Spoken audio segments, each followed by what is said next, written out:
Good day, dear students. Today we are moving on to another genre in Indian writing in English, and that is short story. And I'm really happy to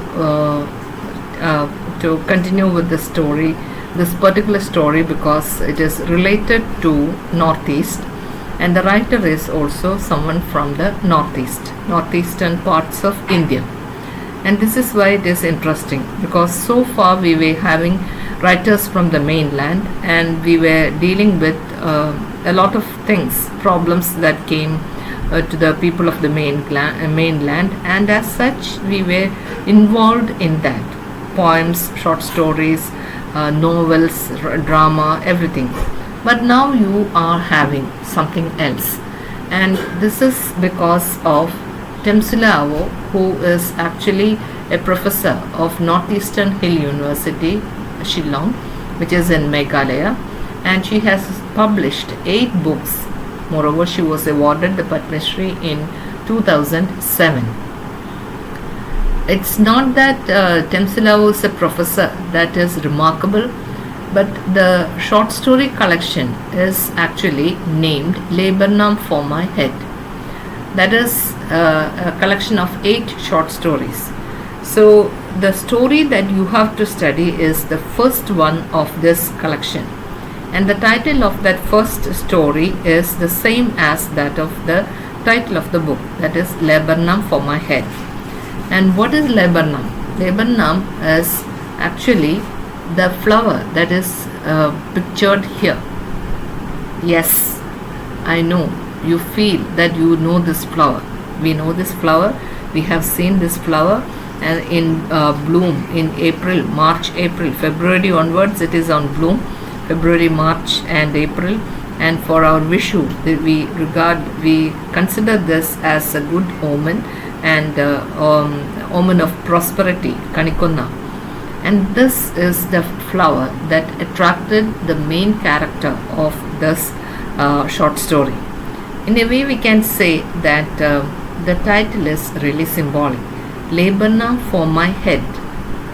Let's see how the story progresses, or why this title of that story is given to the whole title collection. So Temsula Awo had really written about the Northeast in her own way, and she is also one person who can talk authoritatively about the region, because she is from there. And so let's see what Northeast is. Northeast, it's if you take its cultural scenario, or before we go to its cultural scenario, let's take its physical features, in the sense that the Northeast really is the name given to 7 states plus 1. And I say plus 1 because the people of that area regard it as 7 sisters plus 1 brother. Maybe you feel that how can this be? 7 sisters and brother. So these are the states who are the sisters: Arunachal Pradesh, Manipur, Meghalaya, Mizoram, Nagaland, Tripura, Assam. These are the 7 sisters. Sikkim is the other northeastern state, and Sikkim is regarded as the brother of these 7 sisters. A beautiful concept, isn't it? So people believe that, and you will get lots of stories about it, and how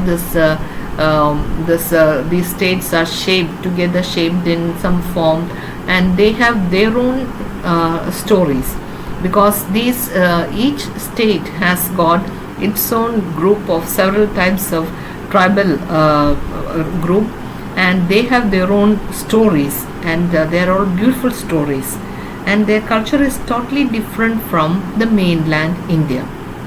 There is also another factor which I want to tell you about this Northeast, because I recently visited a state there, and that is Meghalaya, Shillong, and it was a beautiful scenery, and I just escaped the intense heat of our Kerala in March, and it was such a cooling effect they have, these mountains, and everywhere there is beauty.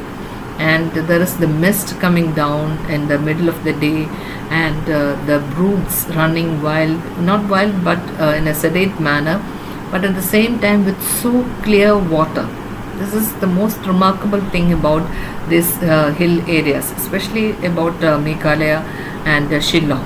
And there is a lot of beauty. If you want to see beauty, just for enjoying natural beauty, you have to go there and spend time there.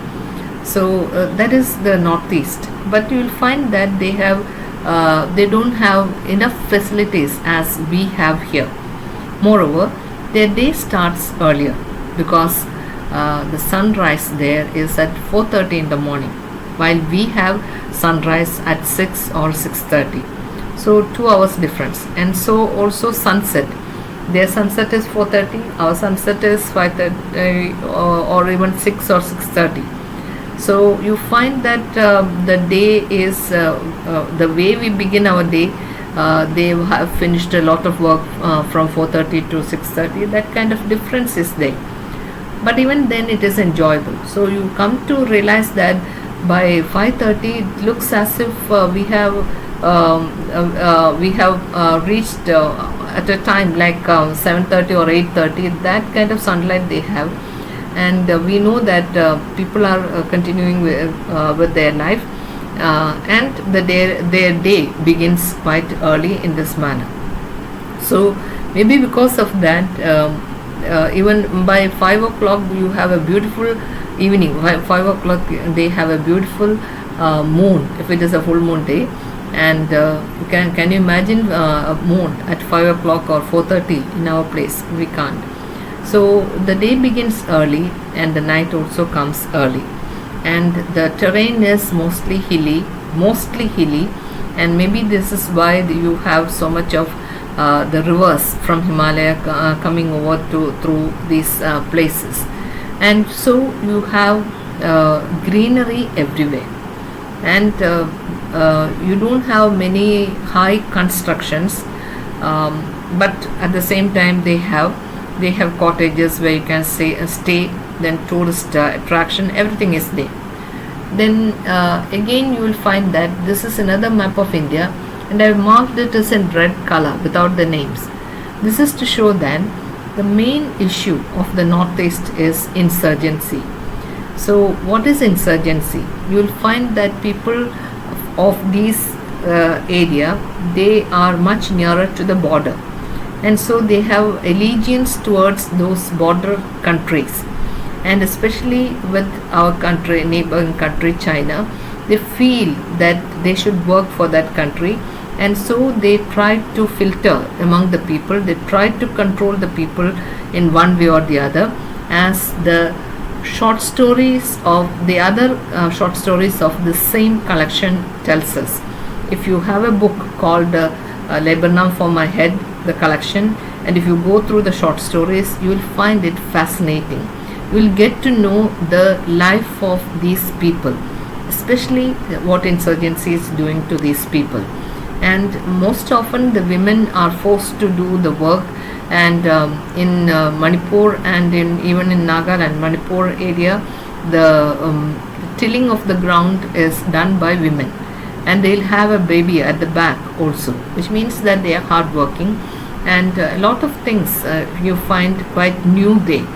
And the people are indeed hardworking, but at the same time their work just do not pay them much, because you have to pay money to these insurgents, and they extract money by violence and by threat, and that is quite a factor which makes people feel so disappointed. And it also involves multiple armed separatist factions operating. They all have guns. So in the hospitals there, the wound is by a gun, and so many gun wounds the hospital will have to treat. The border security forces plus these insurgents factions, and they have different types of armaments, gun, everything, and they use that also. So people, the victims often come in between in the line of firing, and naturally they are struck, and so they are treated in the hospitals. We rarely have any such wound in our Kerala, because most of we don't use guns there. And ours is indeed a peaceful enough country, enough state.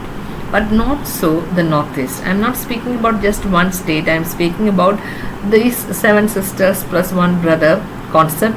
And in all these countries, you will find, in these states, you will find the insurgency getting or being there. So it is connected to the mainland India by the Siliguri corridor. You will find a very thin corridor, thin connection between that Sikkim part and India. Sikkim, or that little bit of part there, and India. And that is called the Siliguri corridor. It is a strip of land which is 23 kilometers wide. Only 23 kilometers wide, and that is the place through which you will have to enter the Northeast if you are going by road. Of course, there is the other option. You can fly and you can reach Guwahati, and from there you can reach Shillong and so to all the other countries. So the Siliguri corridor is a strip of land which is only 23 kilometers wide, but it shares a border with Bangladesh also. So you find a lot of connections here. That is, this Meghalaya also shares a border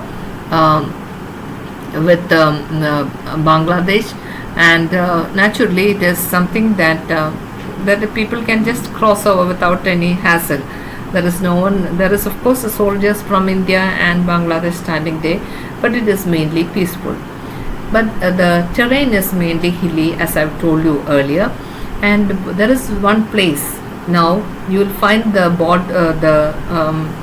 board of this place, and the name of that place is Sohra. And I was wondering, I have not heard the name of that place. Of course, I have not heard the name of many places in Meghalaya, but we were going on a trip to Cherrapunji. So we have told the person to take us to Cherrapunji, and this person says we are there, and the only board that we can see was Sohra, and that is the present name of the old Cherrapunji. And as we have all studied in the history books, that Cherrapunji is the place where it gets the highest rain. This place is in Meghalaya, and it is true to that fact. There was rain, there was sun in the morning and rain in the afternoon, sudden rain, and it clears, and then mist, and then again rain, sun, this way. Often there is rain in Cherrapunji, and this place is also in Meghalaya.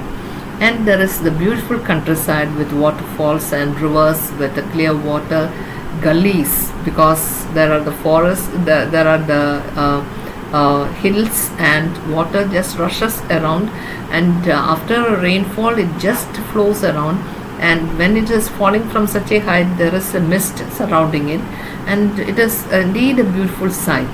And these gullies and forests really add mystery to the mystery and splendor to the country. And of course you have tourist spots with the caves and hill stations, caves mainly, and tourist places where you can have food and things like that, and caves where you can just walk through the caves and find the fossils and water inside. And the cave is in a forest, and the forest path lined with the stones, paved with stones, and it makes good walking. And there are other caves also where you have to bend and crawl through that. All these are the attractions of this countryside. And you will also find that the people, though born tribal, they were converted to Christianity by the early missionaries, and they were taught, they had very good schools, and they have very good English education, or their spoken English is very good, and they have almost a Western culture, very good way of dressing and manners and things like that. And so the main population is tribal, but most of them are converted Christians of different denominations, but in spite of that Christianity, they still regard themselves as part of this tribal group, part of that tribal group. And because of the works of the missionaries, they have schools and educational systems, and so they have very good English education. And along with that, they also have Western culture. And you will find that this is part of the whole of Northeast, not just one place, but the whole of Northeast. And even in Nagaland, where you find the fierce Nagas, Nagaland people, who are really good fighters, they were also influenced by Christianity and Western culture, that they have a Hornbill festival. And you will find lots of Westerners coming along just to be part of that, which is conducted in December. And it is done so beautifully. You will not find any plastic waste there, even though so many people come and visit that place. And it is arranged on a hilly area, and Naga culture is exhibited for the sake of these visitors, which is indeed remarkable. Their huts, their way of living, their dances for in a stadium, small stadium, and their dancing, everything is really good. And you will find several tents where you can stay if the hotels are not available. They don't have many hotels there, so naturally you'll have to stay there. And Hornbill is their state bird, and in a way, by the way, our bird is also Hornbill. Understand? So you find the bird is common to both Nagaland and Kerala. So in a way, they have really made it touristy with a lot of native products, and they sell like anything. And they have the quality and the assurance of first rate thing, which is, it is not just made up things or just like that. They have a great standard for the things that they are selling through these stalls. So they have very good English education, and they have almost Western culture, and at the same time you will find that they are tribal people, in spite of the feeling that they are Christians. The story Laburnum for My Head is essentially a woman-oriented story. So you find that Laburnum for My Head is indeed a story where you find a woman being the protagonist, the main person, that is we can say the main character of the short story. Mind you, it's a short story of 20 pages. The tenacity and willpower of a docile looking woman. Why docile looking? Because as I told you earlier about the tribal people being Christians. In Christianity, you will find that there is the paternal way of lineage. But in the tribal way of life, it is the maternal way of life, maternal lineage. Here, this woman was born into that culture, and she is there existing as the wife of such and such person, the mother of such and such Mr. or sons. Other than that, she had no identity. And so this woman, she had this looks, and that is that of a docile looking wife, docile looking woman, docile looking mother. And of course she is her husband is well to do, and so she has servants. But even then, the tenacity and willpower of such a docile looking woman, and how she achieves her aim. It is not like conquering one country or anything. Whatever that she craved for in her life, life had just taken away from her. But somehow or other, she thinks and then plans when an opportunity comes, and finally she gets her what she wanted. She achieves her aim. And the whole short story is an attempt at how she deals with, to tell us how she deals with a situation after the death of her husband. So here she deals with the situation after the death of her husband. So which means that she is free of one power. But of course her sons are alive, and you'll find that her sons do not want their mother, widowed mother, going around and doing things all by herself.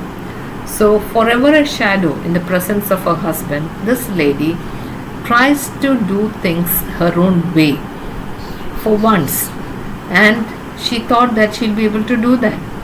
But her sons were trying to push her into the same place, to be a shadow, even after becoming a widow.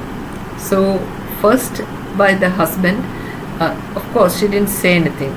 She tried several methods, she failed in that attempt, and then again you will find that it is in her to try it once again after the death of her husband, because she got a brighter idea when she followed her husband to the cemetery, which is an unheard of thing.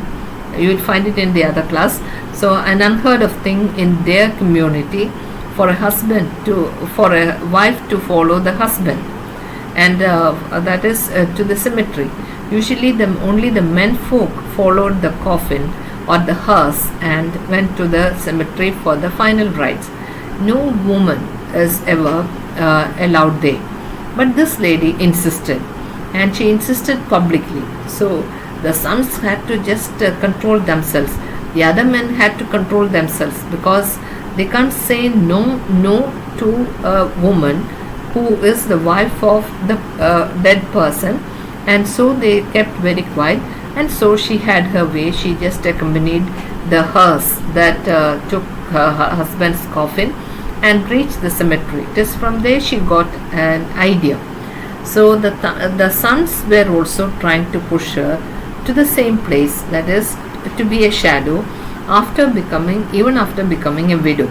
They didn't think that their mother is capable of thinking and acting for herself. Forever these sons were trained to control their women, and that includes their mother also. It is where you find very clearly Temsila puts in the situation that is there in so few words. But you will find that she is not quarreling with them. The way to achieve something for a woman is not by quarreling or fighting. There is, of course, another way. So here you find that the story progresses, and how she achieves that is how Temsila tells us through her story. So you have an introduction, and especially this name of the flower. It's a flower which is not seen in very cold countries, but when the spring season comes, it blooms, and the summer season comes, it blooms, and when the autumn comes, it becomes a pod, and in winter season it becomes almost nothing, no leaves, nothing, and in spring season it starts sprouting its leaves, and then in summer the full glory, the laburnum, and it is like a golden chain, which is an Indian variety which we call as kanikonna, and it is one of the most beautiful flowers of the world. And I must say it is. Earlier I never used to think so, because we find this bunches of this flower tied together, and just before the previous day of Vishu you will find it being sold. It is such a sad looking bunch, and you don't feel like appreciating that. But once the people started finding that it is available in the nursery, they started buying it and planting it. And in one place I found it. That is one laburnum, and then there is another neem tree which is all green, and then another laburnum, and it was planted like that. And to an outsider it is just like that: one laburnum, one neem tree, one laburnum, one neem tree. But when laburnum just flowers, the beauty is such a remarkable thing. Green and gold and green and gold, it goes on, and it is such a beautiful sight. And when you pass through that road, you will come across this beautiful sight, and the gardener must have done it well with a certain intention, because he knows that both plants do not need much care. Once it starts blooming, neem tree definitely not, and laburnum, once it starts blooming, it will continue to bloom. It just do not need much care. So they have done it so well, and it makes a good enough site for a big compound. So it is like a golden chain, and the Indian variety we call as Kanikonna, and it is regarded as one of the most beautiful flowers of the world. You will also find, if you are a reading person, you will also find that the term laburnum is found in one of your favorite films, that is about Narnia. And I think I'm not sure, but maybe you were younger when Narnia, the Tales of Narnia became famous. One, that is a group of children just walk through a cupboard and they reach a totally different world. They have adventures and things like that. They return through the same cupboard, that kind of, to their nursery. That is how the story of Narnia goes. So there also you will find, it's a film worth viewing. There also you will find the term laburnum used, maybe to denote the brightness of the situation and the extreme coldness of the world that was opened before them. So here the Indian variety is such a popular thing now. We needn't buy it from the shops for most of us. There is always a neighbor who has a laburnum tree next to your place, and he may have plenty of flowers which he will be willing enough to share with you people. But some of them just have that for that decoration, for the gold. It is like the molten sunshine, and people really enjoy the sight. Wherever you find this flowering laburnum, it brings a lot of gladness to your heart. If you are a person who is thoughtful and gloomy, when you reach a place and this laburnum with this plant with this laburnum with this flower, naturally a glow comes to your mind also. The golden chain and its glow comes to your mind, and this really enlightens the mind and uplifts your heart. So that kind of effect laburnum has. And the lady was after laburnum. As the title indicates, it is laburnum for my head. For my head. Usually when it comes to head, the word that comes to your mind is the headstone, the tombstone. And instead of a tombstone, maybe the lady wanted laburnum. And it is the way she tried to achieve her aim is the whole theme of the short story. Maybe you'll have this feeling that you can go to the nursery and buy one. Why not go to the nursery and buy one? Okay, let's see what she has to say. And her experiences are narrated in a manner which is typical Temsula like, with a lot of punches at the people who think about tombstone, about the cemetery, having the first place, first row. That kind of attitude was there with all the people. And even there also you want to be the first. The best part is that you are not there to see it. Whether you get the first row or the last row, you are already dead and gone. And to these people you find you place a memorial in the form of a tombstone, which is taking a lot of place, and it is concrete also, or even marble, and naturally it is just there, and it just do not have any beauty of its own. So naturally, when a person thinks differently, that person is opposed by all the people. When you go with the flow, there is no obstruction. But if you try to turn and try to oppose the flow, then of course there is objection.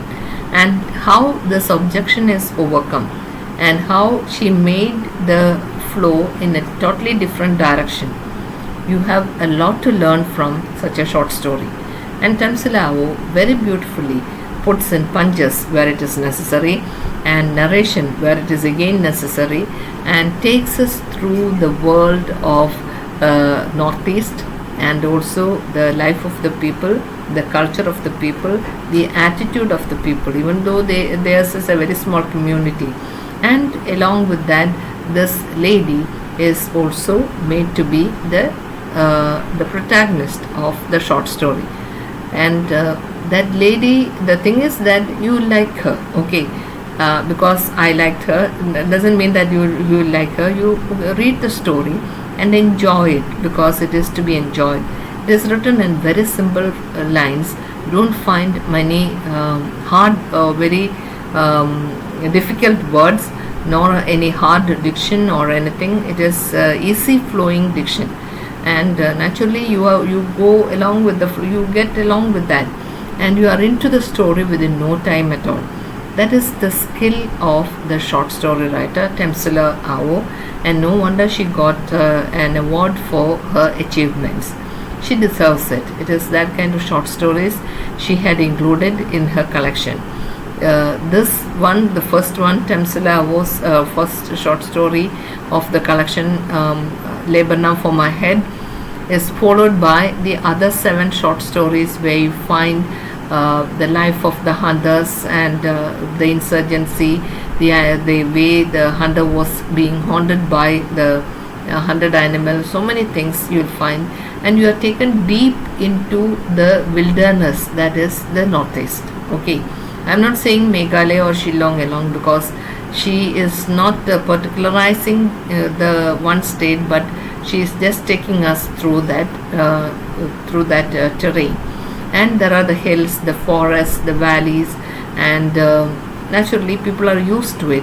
Hunting, which is a great pastime, and not just pastime, they have to hunt to live sometimes, and of course they are much more civilized now. Some of them do not go for hunting. You need not hunt to get meat for your table.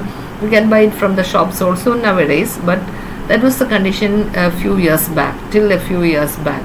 And the mist coming down, the extreme winter. This is one place in India where you find a clearly defined spring season, a summer season, and also a winter season. They have very little of autumn season. They have rainy season also, but otherwise they have all the western seasons clearly coming along. And the places also, like some of the places in England and some of the places in Scotland. That's why they get a lot of visitors from England and Scotland and the other places, other such similar places to this country, and they have a steady flow of tourists to the country.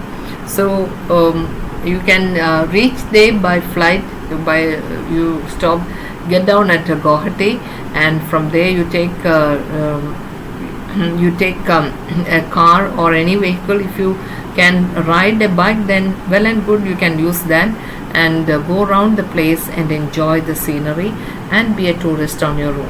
And you will also find that they don't allow any littering of their tourist spaces, because they can't afford to. It is very it is a protected type of area. They are trying to keep up the beauty of the place, and you will find that there are the waste bins which are clearly taken out at regular intervals, people to watch over, and there are a lot of beautiful places, and some of the pictures I'll share with you in my next class.